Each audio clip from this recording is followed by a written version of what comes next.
Here in my arms was a guy who wanted to make my home better. And somewhere out there was a guy who wanted to pull it apart. Hi, and welcome to Couple Girls, a safe space where we dig into the best and worst relationships on television.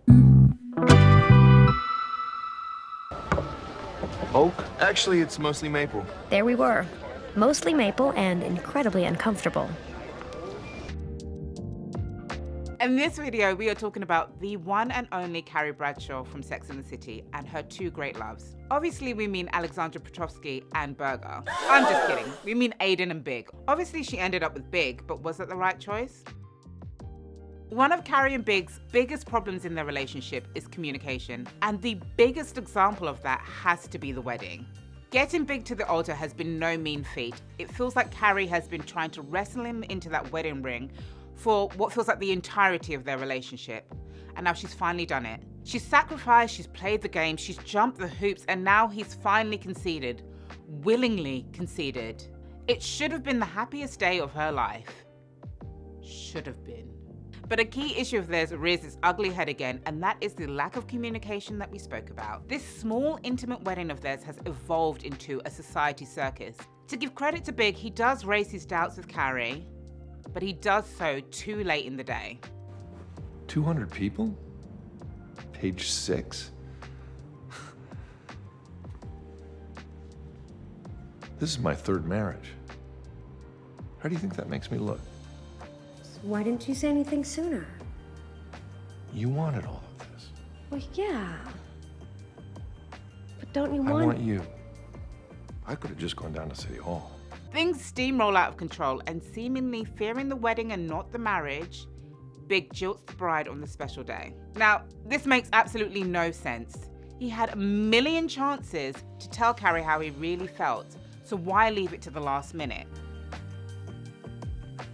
Relationship with Big, I think the problem is that wedding scene is there needs to be an end point. There were so many points prior to actually getting to the point of a wedding where you can have those conversations to have it on the day. So they're both at fault. Big should have communicated that's not the kind of wedding he wanted. Like, why don't you have that conversation before the day of the wedding?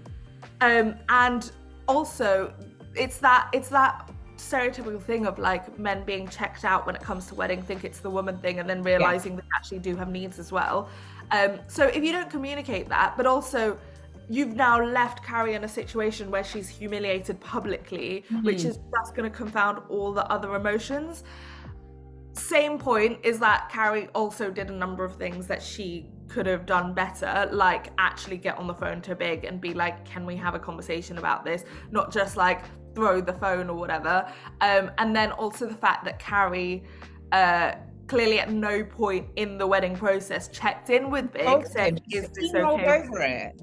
Yeah, absolutely. So it's a two-way thing, but like in real life, emotionally unavailable people tend to attract emotionally unavailable people, because if you are emotionally available, you wouldn't entertain that. So watching a scene like that, it's funny because I was scrolling through the comments and people were like, this should have been the end of Big and Carrie. And the truth is, if you're emotionally available, it would have been the end. And when we fast forward to And Just Like That, they still have communication issues. I mean, Big is only in one episode, and yet it's still very clear. In episode 1, they have a whole conversation about masturbation, where Carrie asks Big, do you masturbate? You've been together for 1,000 years. How do you not know if your partner masturbates or not? The fact that they don't know this about each other shows their real lack of intimacy. There have been some criticisms of And Just Like That. And I think one of the criticisms is it's like, he married a sex writer and they're acting as if they don't have those conversations. I'm a person who's just written a whole book on romance that I can promise you every single chapter in my book, including the sex chapter, was thoroughly discussed with my boyfriend, because he'd be like, what are you writing today? And I'd be like, oh, I'm writing about sexting. And like, we don't even sex, me and my boyfriend, but I was like, I used to love sexting with previous guys, and I was like, oh yeah, I used to love sexting, and this is, and like, we talk about these things. So like, to imagine that like you don't have these conversations, or that in her mind there's an element of stigma or shame that there used to be around sex, she wouldn't have been a columnist in that way. Like, if she had it in the first place, practically, like, you walk in on people doing, like, it's, you've been together for 10 years, you're gonna hear something, you're going to walk in one day and like, But also, I think what could have been a more interesting conversation is how there are some couples who believe that masturbation is almost like in conflict with sex, that the reason why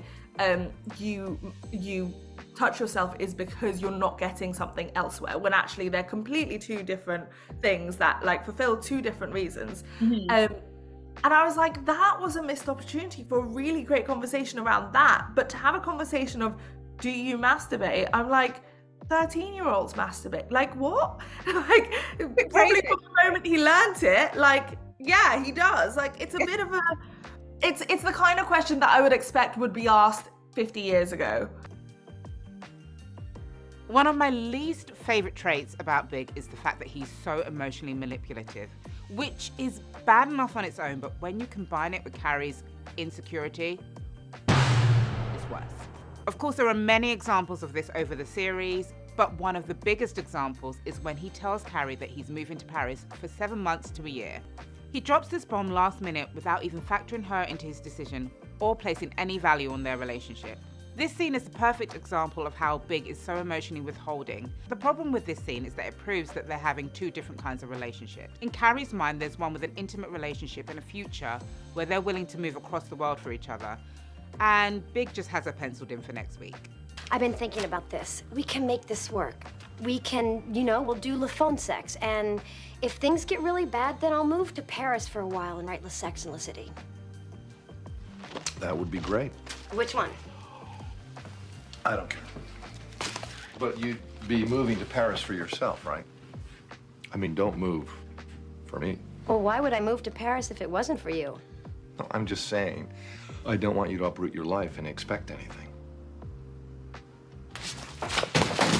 She talks about how they can make it work long distance, talking about phone sex and moving to Paris for him, and he basically tells her not to uproot her life for him. Can you imagine? She bends over backwards for him, and he just basically tells her to take it or leave it. One of the most painful episodes for me to watch is when Carrie invites Big to dinner and drinks with her friends, and he cancels on her last minute. He waits for her to get to his home before he even tells her that he's not coming. And then when she gets to her friends, she's too embarrassed to even tell them the truth and lies to them about why he's not arrived yet. When Big finally arrives, she's too relieved to be upset. And nobody should be that surprised or excited to see their boyfriend show up to dinner with friends when you already invited him. The bar is on the floor. It's low. It's lower than low. Ultimately, she's forever left in a state of fight or flight panic that he keeps her in. And regardless of your feelings towards Carrie Bradshaw, i.e. my feelings towards Carrie Bradshaw, nobody deserves that.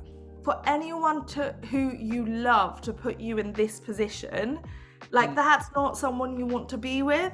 And it's that embarrassment of turning up. But I don't think I would have ever lied like Carrie did, because again, that's an ego thing, that's a saving face. And ultimately, these are her 3 best closest friends. If you can't be like, my boyfriend's being a shit, like didn't turn up and it's so rude, it's disrespectful. Like you have to, another big thing for me is like following through on what you say you're gonna do.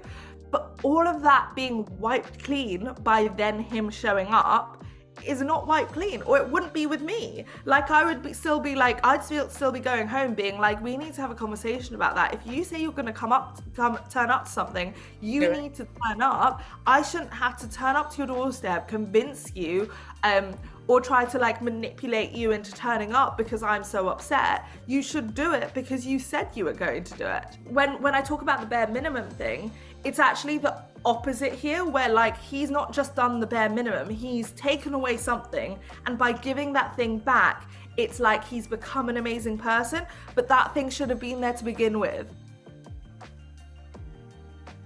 Aiden. He was like a palate cleanser after the bitter taste that Big left in our mouths. Some people had a problem with Aiden telling Carrie that he couldn't be with a smoker. But I say he cared about her well-being, and he set a precedence for what he wanted in a relationship. It was up to her to take it or leave it. And in contrast to Big, this proves that they had open communication even when her insecurities made her do crazy things. And then we had the affair.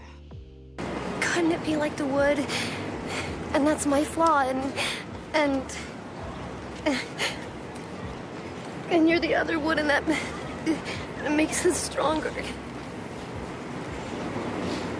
It's not that simple, Carrie.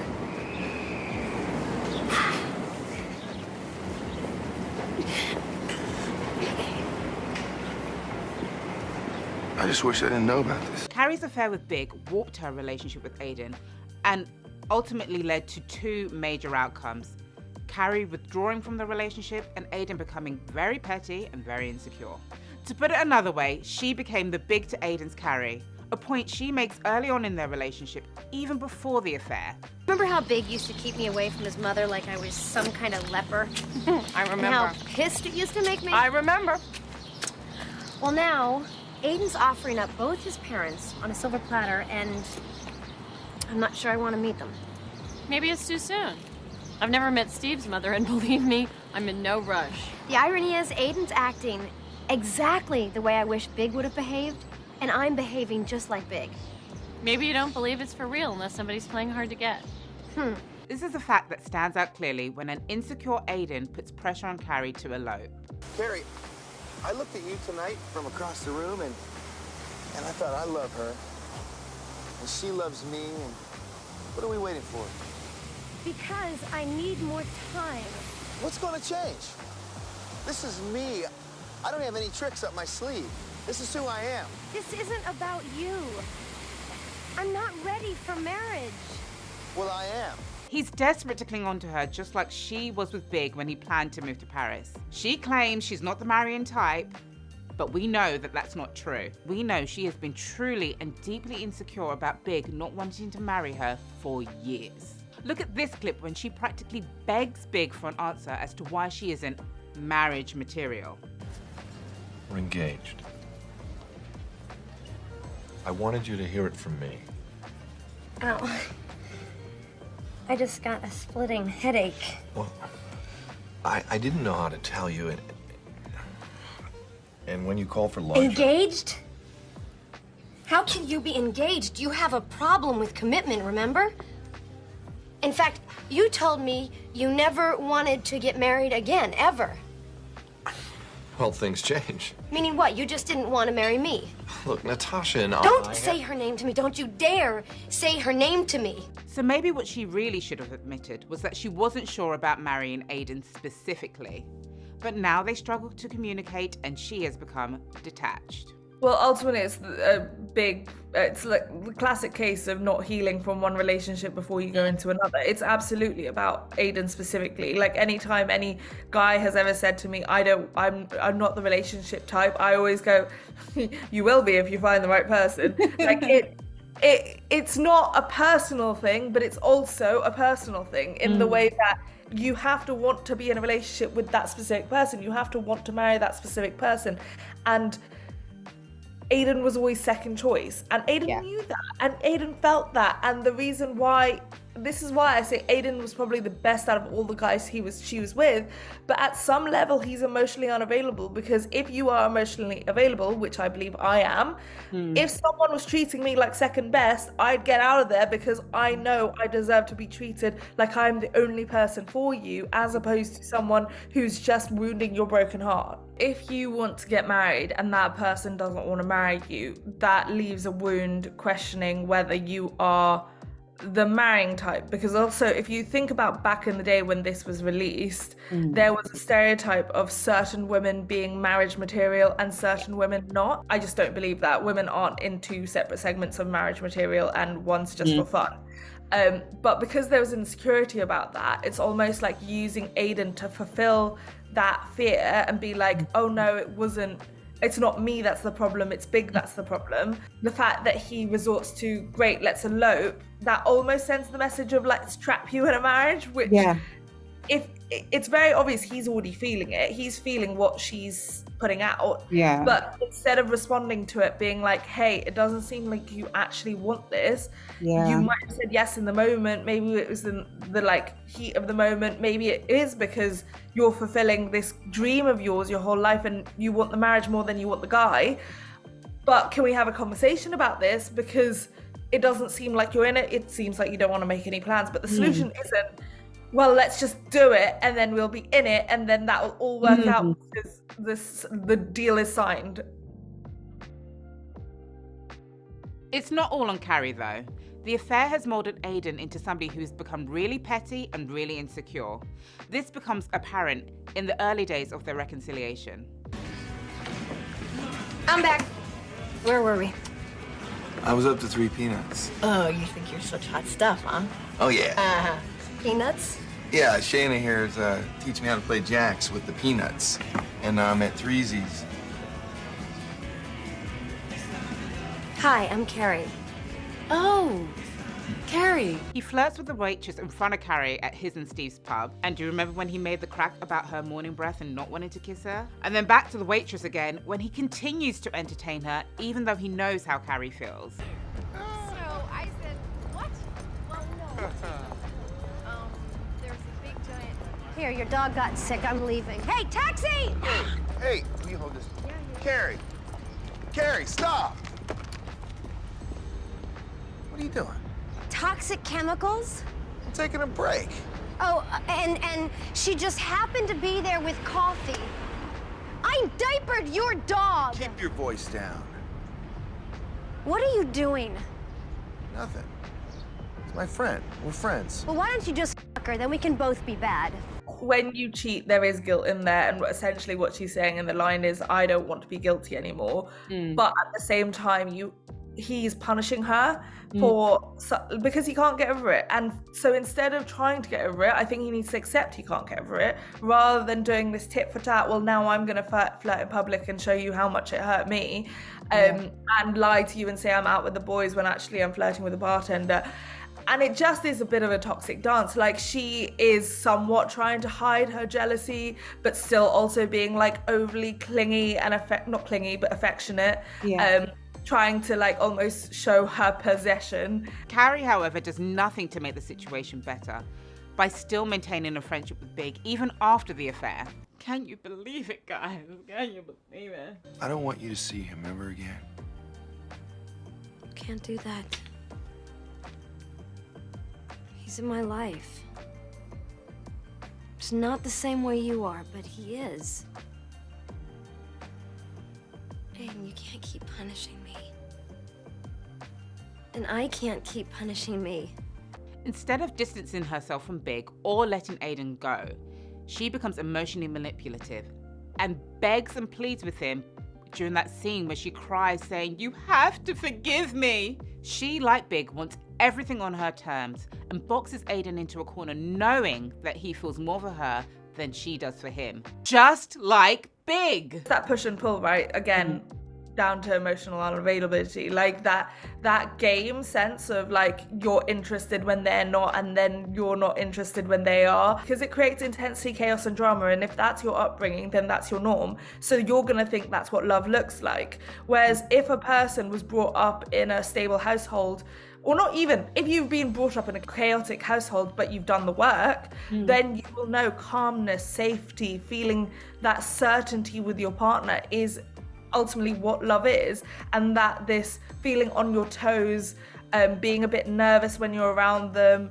sometimes even what people confuse as butterflies in your stomach. Like, that's not butterflies, that's your nervous system telling you, like, I'm scared right now. All of that you'll understand as actual love rather than this push and pull. And a lot of the time it's coming from people who don't have self-esteem in place, because if you had self-esteem in place, you would understand why someone would love you. Whereas if you don't have self-esteem, when someone loves you, you go, well, there must be something wrong with them if they love me. Big resonated something within her which believes that it was too good to be true. And so she took that into her relationship with Aiden. And when she cheats, or that's a version of sabotage where like, let's see, like almost testing them, like, let's see if they stay even when I do this, look how badly I can behave and they're gonna still stick around. It's the lack of emotional awareness to heal any of this rather than just perpetuate it and cause more hurt as a result. So after this deep examination, who is the right guy for Carrie? Neither of them. The answer is neither of them. Big is exciting and suave and confident, but he's not emotionally available enough to give Carrie what she needs. And even when he tries to be, it ends up with him jilting her at the altar. Aiden is a nice guy, sweet, lovely, but he's kind of a right guy, wrong situation, and then after the affair, he's definitely the wrong guy. And to be honest, it's not even clear whether Carrie even likes him enough to have a relationship with him. All that begs the question, what on earth is Aiden doing in And Just Like That season 2? We've all seen the pictures and they look very, very cozy. We just hope it means that they're not getting back together. When it comes to relationships, how do you know when enough is enough? Thanks so much for watching. Let us know in the comments if you enjoyed this video and subscribe to Digital Spy for more.